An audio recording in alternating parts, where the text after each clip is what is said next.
Love Inspired and Harper Audio present The Last Fashion House in Paris by Renee Ryan.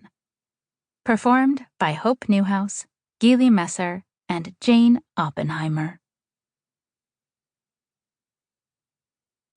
To Harvest and Wells, for letting me be your Mimi. Chapter 1. Paulette. May 1942. Fouché Leblanc Château, Reims, France. Beneath the pale light of a crescent moon, Paulette Leblanc wandered aimlessly through her bedroom.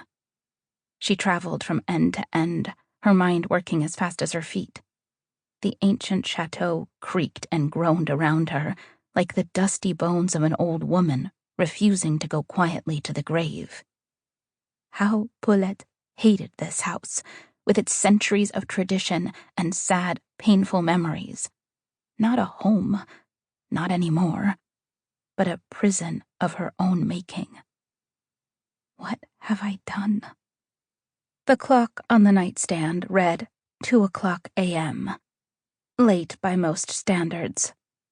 For Paulette, time had become relative. She placed her fingertips to her temples, her touch tentative at first, then harder, a useless gesture born from restlessness and frustration. She dropped her hands and retraced her steps, seeing nothing of the room, nothing of the decor. What have I done? Her mother was gone, made to disappear by the Nazis and their unquenchable hate for Jews. All because of Paulette. She'd thought her actions noble, even inspired, a heroic effort to save her mother from certain death.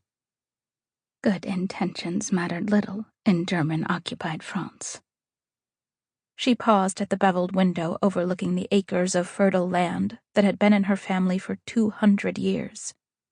Now the pilfering Germans controlled the vineyard, the champagne house, even the chateau itself.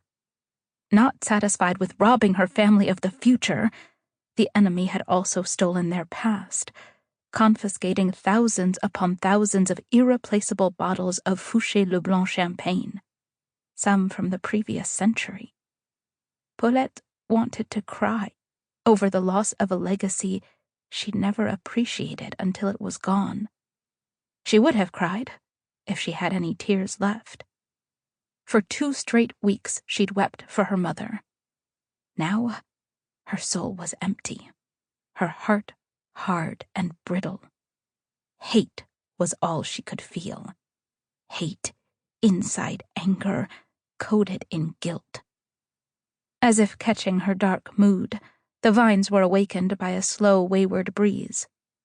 Their ebony limbs swayed like lost souls caught between 2 worlds.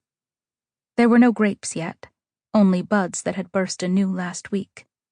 The start of another growing season should bring wonder, but only reminded Paulette that her mother would not be here for the harvest.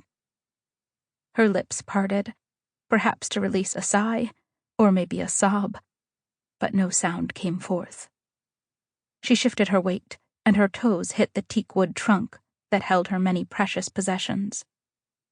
Unable to stop herself, she knelt, reverently, as if in church, and reached for the shawl draped over the trunk. The garment was rather new, but had been her mother's favorite from the moment of purchase, and now was Paulette's greatest treasure. She caught the hint of roses and jasmine as she wrapped the cool silk around her shoulders. Enveloped in her mother's scent, she unhooked the trunk's latch and lifted the lid. A shadow fell over the contents.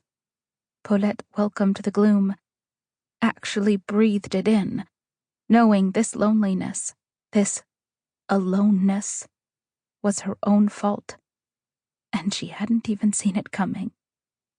Her mother had insulated her from the grief living in this house full of windows. Paulette had been so completely removed from their pain. She'd spent her days flirting with local boys, accompanying her mother on shopping trips to Paris, and Sample complete. Ready to continue?